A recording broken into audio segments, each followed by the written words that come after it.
Meu nome é Helena Carvalho. Tenho 72 anos e há exatamente 7 meses fugi da minha vida. Literalmente, fugi. Saí de uma mansão de 800 metros quadrados em Alphaville, São Paulo, apenas com a roupa que vestia, a bolsa que carregava e o terror absoluto de que se eu demorasse mais 5 minutos, nunca mais sairia viva dali. Deixei para trás 28 anos de casamento, 2 filhas adultas que não falam mais comigo, uma posição social invejável e um segredo tão perturbador que passei os últimos 7 meses escondida em hotéis baratos do interior do Paraná, mudando de cidade a cada 2 semanas, usando nome falso, pagando tudo em dinheiro.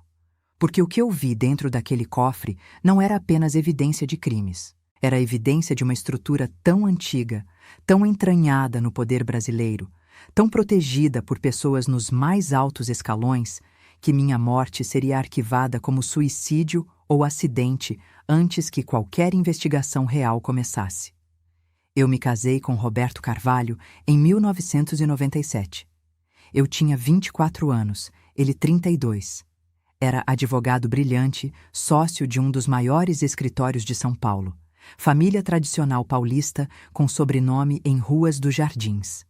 Bonito, culto, cavalheiro do tipo antigo.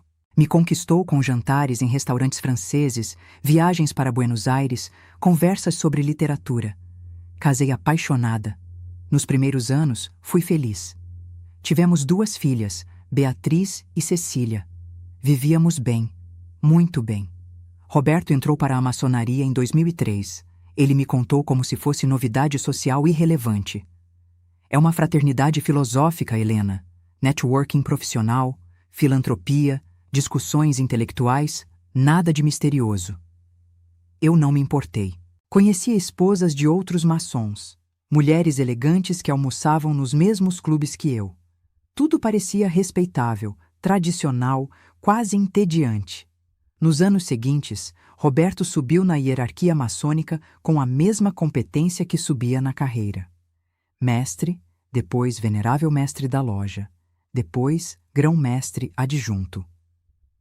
Em 2018, foi eleito grão-mestre do Grande Oriente do Brasil, estado de São Paulo. A cerimônia foi pomposa, cheia de rituais que eu assistia de longe, sem entender, sem questionar. Ele usava aventais bordados, colares com símbolos, falava em irmãos com uma reverência que não usava nem para a família. Mas eu achava isso inofensivo. Homens e seus clubes secretos. Deixava-os brincar. O que eu não sabia é que quanto mais alto Roberto subia, mais ele mudava. Sutilmente. Ele começou a ter reuniões em casa que eu não podia interromper. Começou a receber ligações que atendia trancado no escritório. Começou a viajar sem explicar exatamente para onde ou por quê. E quando eu perguntava, ele sorria com aquela condescendência que homens poderosos usam com esposas que não entendem assuntos sérios. Helena, são questões da ordem. Não posso compartilhar. São juramentos sagrados. E eu, boa esposa de elite paulista, não insistia. A mudança real começou em 2022. Roberto foi diagnosticado com câncer de pâncreas, estágio avançado. Os médicos davam 6 meses, talvez 1 ano com tratamento agressivo. Ele recusou o tratamento. Não vou morrer em hospital vomitando quimioterapia, ele disse. Vou morrer em casa com dignidade. E nos últimos meses, ele ficou obcecado com organização. Organizou testamento, transferências patrimoniais, procurações e começou a me dar instruções. Helena, quando eu morrer, há um cofre no escritório. Código é a data do nosso casamento invertida. Dentro, há documentos importantes. Você precisa entregá-los ao irmão Augusto Ferreira dentro de 24 horas após minha morte. Não leia, não abra os envelopes, apenas entregue, prometa. Eu prometi. Por que não prometeria? Era pedido de homem moribundo. Roberto morreu em 15 de março de 2025. Morreu em casa com morfina, cercado pelas filhas e por mim. Suas últimas palavras foram: lembre do cofre, Helena. 24 horas. Eu segurei sua mão e prometi de novo. O velório foi evento social. Centenas de pessoas, muitas usando discretos símbolos maçônicos. O governador de São Paulo compareceu. 3 desembargadores, empresários, políticos, juízes. Todos expressando condolências com aquela seriedade teatral de funerais de pessoas importantes. Augusto Ferreira, o tal irmão que deveria receber os documentos, estava lá. Homem de 60 anos, cabelos grisalhos impecáveis, terno de R$ 10.000. Ele me abraçou e sussurrou: "Lembre-se do que Roberto pediu. É urgente." Voltei para casa depois do enterro exausta. As meninas ficaram com amigas. A casa estava vazia pela primeira vez em 28 anos. Enorme, silenciosa, cheia de memórias. Fui ao escritório de Roberto. O cofre estava embutido na parede atrás de um quadro de Di Cavalcanti. Digitei o código: 790912. Nossa data de casamento era 12/09/1997. Invertida: 790912. O cofre abriu. Dentro havia 3 envelopes grandes de papel pardo, lacrados com cera vermelha estampada com símbolo maçônico. Havia também um pendrive, um caderno de couro preto e uma carta com o meu nome. Peguei a carta. Era manuscrita, letra de Roberto. "Helena, se está lendo isto, desobedeceu meu pedido. Mas talvez seja melhor assim. Talvez você precise saber antes de entregar cegamente. Leia o caderno primeiro. Depois, decida." Abri o caderno. Eram anotações pessoais de Roberto, datadas de 2003 até 2024. Li a primeira página. Janeiro de 2003. Fui iniciado hoje. O ritual foi mais intenso do que esperava. Juramentos feitos sob pena de morte. Aprendi o primeiro segredo. A ordem não é filosófica, é operacional. Li a segunda página. Março de 2003. Meu primeiro trabalho. Influenciar nomeação de juiz federal. Usei contatos que nem sabia que tinha. Funcionou. Entendi o poder real. Li a terceira página, e a quarta, e a quinta. O caderno documentava 21 anos de Roberto operando como agente maçônico em manipulação sistemática do judiciário, legislativo e executivo brasileiros. Nomeações compradas. Sentenças combinadas. Leis redigidas em reuniões secretas da loja e depois apresentadas por parlamentares fantoches. Investigações enterradas, promotores transferidos, testemunhas silenciadas. E tudo coordenado através de uma rede que envolvia 143 maçons em posições-chave. Juízes do STF, senadores, generais, empresários, pastores de mega-igrejas. Todos irmãos. Todos servindo a ordem acima de qualquer lealdade a país, Constituição ou Deus. Li por 3 horas. Não chorei. Estava em choque profundo demais para lágrimas. Meu marido, o homem com quem dormi por 28 anos, o pai das minhas filhas, não era advogado brilhante. Era operador de uma conspiração que controlava pedaços significativos do poder brasileiro há gerações. Abri o primeiro envelope. Dentro, documentos financeiros, transferências bancárias, doações de campanha, propinas disfarçadas de consultorias, valores que somavam centenas de milhões, e nomes, tantos nomes. Políticos que eu via na televisão, empresários que eu conhecia socialmente, juízes que tinham jantado na minha casa. Abri o segundo envelope. Fotografias, muitas fotografias, de rituais maçônicos, mas não os públicos e respeitáveis. Esses eram diferentes. Homens encapuzados em círculo. Altar com símbolos que não eram maçônicos tradicionais. E no centro, uma cabra. Sacrifício animal. Sangue em cálice. E todos bebendo. Reconheci Roberto em uma das fotos. Reconheci o governador em outra. Reconheci um ministro do STF em uma terceira. Abri o terceiro envelope com as mãos tremendo. Dentro, uma lista. Operação Silêncio, 1998 a 2024. Era a relação de 47 nomes. Ao lado de cada nome, uma data e um método. Carlos Mendes, jornalista, 12/04/2001, acidente de carro. Juliana Rodrigues, procuradora, 23/08/2008, suicídio. Fernando Costa, deputado federal, 15/11/2015, infarto. 47 pessoas que tinham descoberto algo, investigado algo, ameaçado expor algo. E tinham sido eliminadas, metodicamente, ao longo de 26 anos. E no final da lista, havia 3 nomes sem data ainda. Apenas pendente. Um deles era de uma jornalista investigativa famosa. Outro era de um delegado da Polícia Federal. O terceiro era de uma deputada federal que presidia CPI de corrupção. Coloquei tudo de volta no cofre. Fechei. Sentei no chão do escritório e finalmente chorei. Fiquei sentada naquele chão por 1 hora, talvez 2. A casa completamente silenciosa. Meu telefone tocou várias vezes. Ignorei. Era Augusto Ferreira. Ele queria os documentos. Queria cumprir o pedido de Roberto. E eu, pela primeira vez em 28 anos de casamento obediente, decidi não obedecer. Liguei meu laptop e coloquei o pendrive. Tinha um único arquivo, vídeo de 43 minutos. Era Roberto, gravado 3 semanas antes de morrer, já visivelmente debilitado, sentado neste mesmo escritório. Ele olhava direto para a câmera como se olhasse para mim. Helena, se está assistindo isto, escolheu saber. Vou te contar a verdade completa, porque talvez você seja a única pessoa no mundo em quem ainda posso confiar, mesmo morto. Ele tossiu, bebeu água, continuou. A maçonaria que o público conhece é teatro, filantropia, rituais simbólicos, fraternidade. Isso existe, mas é fachada. A maçonaria real, a operacional, é outra coisa. É rede de poder global que existe há 300 anos com um único objetivo: controlar sistemas de poder por fora das instituições democráticas. Ele explicou a estrutura. Graus públicos até o 33. Mas acima disso, graus secretos. Ele tinha chegado ao 38º grau, guardião do conhecimento interno. Nesse nível, soube a verdade completa. A ordem não serve a Deus, nem ao grande arquiteto do universo que usam como símbolo.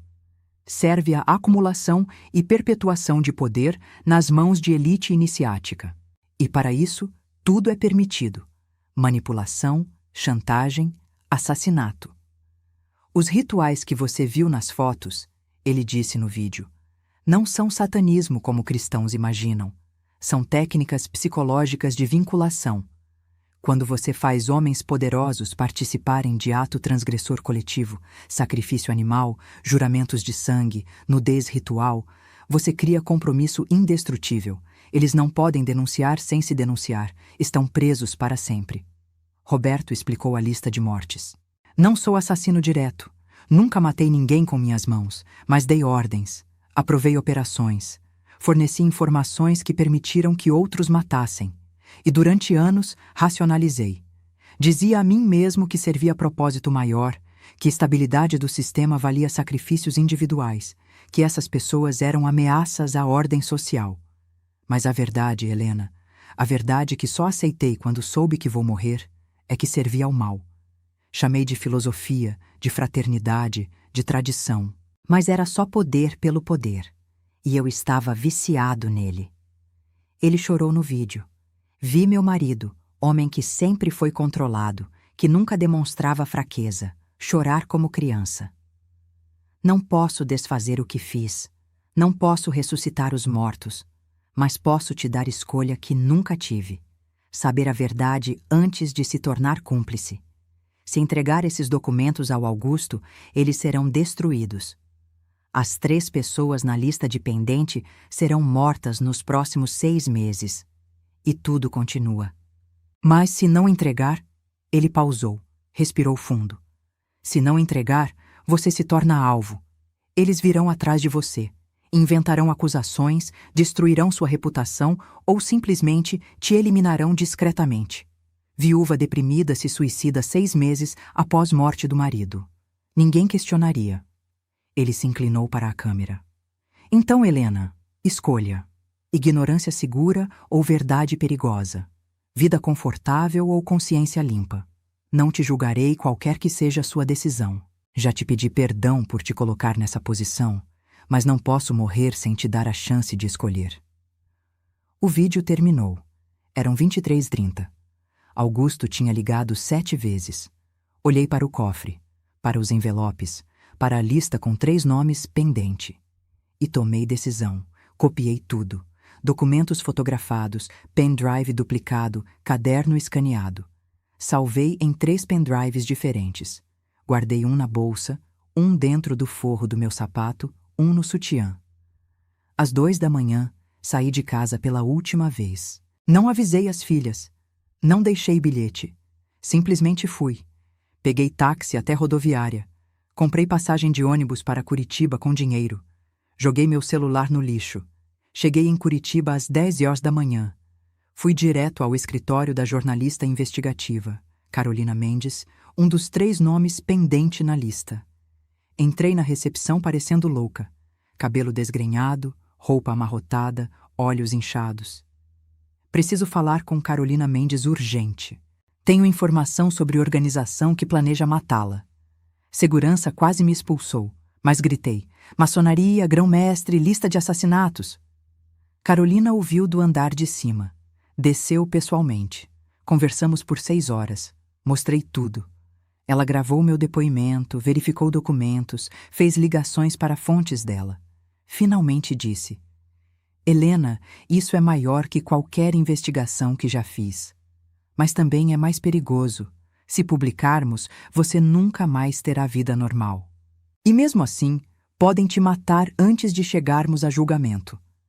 Já não tenho vida normal, respondi. E se vou morrer, prefiro morrer tendo feito a coisa certa. Carolina publicou a primeira reportagem 3 semanas depois. Documentos vazados revelam rede de corrupção envolvendo maçons em alto escalão do judiciário e política. Não usou meu nome inicialmente, mas a reação foi imediata e violenta. Processo judicial pedindo apreensão dos documentos. Campanha de descrédito chamando tudo de teoria conspiratória. Ameaças de morte para Carolina. E para mim, mesmo sem nome público ainda, começaram a chegar mensagens. No hotel onde estava, no e-mail que achei que era secreto. Sabemos onde você está. Entregue os originais e terá vida. Resista e terá o mesmo fim que seu marido planejou para outros. Mudei de cidade. Curitiba para Londrina. Londrina para Maringá. Maringá para Cascavel. Sempre hotéis baratos, sempre dinheiro, sempre nome falso. Carolina continuou publicando. Segunda reportagem trouxe documentos financeiros. Terceira trouxe fotos dos rituais. Quarta trouxe parte da lista de mortes. CPIs foram abertas. Investigações iniciadas. Mas também começaram as mortes. Testemunha-chave em São Paulo. Suicídio. Advogado que ia depor. Assalto que deu errado. E Augusto Ferreira, o homem que deveria receber os documentos de Roberto, fugiu do país. Paradeiro desconhecido. Minhas filhas apareceram na televisão. Beatriz e Cecília chorando, pedindo que eu voltasse, dizendo que estava doente, que precisava de ajuda psiquiátrica, que estava destruindo memória do pai por delírio de viúva traumatizada. Isso doeu mais que qualquer ameaça de morte, porque entendi.